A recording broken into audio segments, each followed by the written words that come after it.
Alors bonjour à tous, pas de parole du jour aujourd'hui, mais juste une petite technique d'organisation, parce que c'est vrai que pendant les vacances on a beaucoup de temps, ça peut être un peu difficile de s'organiser, d'organiser sa journée.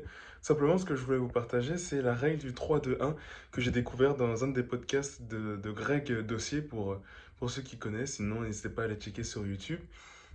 Alors l'idée c'est de faire 3 heures de travail, 2 heures d'apprentissage et 1 heure de sport ou une heure d'autre chose. Je dirais 1 heure de bien-être. Mon Greg Dossier, il a mis le sport parce que c'est vrai qu'il fait pas mal de sport. Je pourrais mettre 1 heure de basket, on pourrait mettre aussi, alors 1 heure de méditation, ça fait peut-être un peu beaucoup, mais 1 heure de social, discussion, genre émission humour, drôle, enfin bref, vous mettez 1 heure de ce que vous voulez. Ouais, moi je trouve que c'est un bon moyen de séquencer sa journée, d'organiser sa journée. Et autour de ça, vous mettez le déjeuner, le petit déjeuner, les moments détente, si vous travaillez, les moments de travail. Travailler genre style job d'été ou bien travail si vous avez un travail quelconque. Quand je dis 3 heures de travail, qui n'est pas le travail job dont je viens de vous parler, 3 heures de travail, c'est sur vos projets perso. Donc ça peut être, je sais pas, un business que vous voulez lancer, ou bien un projet personnel, je sais pas, ça peut être du voyage typiquement, et donc travailler sur ce projet de voyage 3 heures par jour, ça peut paraître beaucoup, mais vous pouvez vous dire, ok, bah là je cherche des jobs de babysitting, et non, là je cherche des jobs d'intérimaire, ou je sais pas, je crée un produit, j'essaye de le vendre pour pouvoir financer mon voyage, ou je sais pas comment est-ce que je communique sur les réseaux, faire du crowdfunding pour financer mon voyage perso, enfin je sais pas, c'est de chercher, être un petit peu créatif à ce niveau-là. Comment est-ce que je peux mener à bien, donner vie à ce projet-là de voyage que j'ai. Là, je donne l'exemple du voyage, mais ça peut être toute autre chose.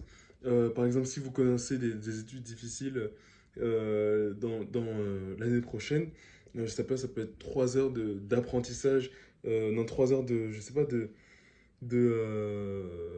ouais, de travail sur une matière en particulier. Ça peut être de l'anatomie, des cours, j'en sais rien, de pharmacologie, parce que vous commencez de la médecine l'année prochaine. Bref, essayez de trouver, j'espère que ça vous parle, mais ouais, essayez de trouver un truc, 3 heures de travail sur vos projets perso. C'est pas obligé d'être scolaire, ça peut être toute autre chose. Après, 2 heures d'apprentissage, donc là, c'est une thématique que vous voulez approfondir. Ça peut être, bon, moi particulièrement, ça va être la foi. Donc la lecture de la Bible, ça va être 2 heures de lecture approfondie de la Bible, où je note des versets, où je me pose des questions, etc. 2 heures d'apprentissage qui ne sont pas 2 heures de travail. Et 1 heure plutôt, moi c'est plutôt 30 minutes de sport. Ça peut être 1 heure je sais pas, 1 heure de réseaux sociaux, je vais aller répondre à commentaires, répondre sur Instagram, etc. Enfin bref, après c'est à vous de voir. Ou bien vous faites juste 2-1 avec 2 heures d'apprentissage sur la thématique que vous voulez. Euh, Moi ça m'arrive d'écouter pas mal de podcasts aussi. Ça reste de l'apprentissage à partir du moment où j'en tire une leçon. Donc voilà, ça peut être beaucoup de choses. Voilà, toute cette règle-là, 3-2-1, j'espère que ça vous parle, ça peut vous aider. Moi, ça m'a vraiment aidé parce que je travaille à côté un temps partiel dans un resto. Et avoir cette règle-là de 3-2-1, ça m'a vraiment aidé à séquencer ma journée. J'espère que ça vous parle, que ça pourra vous aider à votre tour.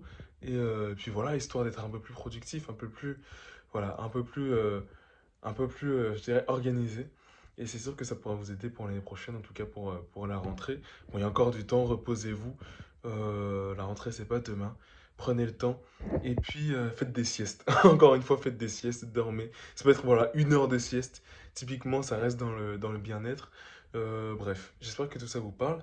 Je vous souhaite une bonne après-midi, bonne journée, bonne soirée. Tout dépend de quand vous regardez cette vidéo. À demain, 18 heures.